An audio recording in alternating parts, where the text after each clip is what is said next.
If you want to use your camera button as QR code scanner on your iPhone 17 or 17 Pro Max, I'll show you how.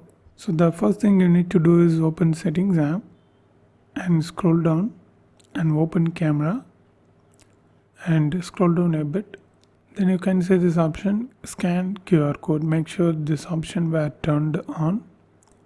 Now open Camera Control, launch camera under this camera, and here select QR code scanner, then back and scroll down and accessibility, and make sure the camera control button were turned on. Now it is done.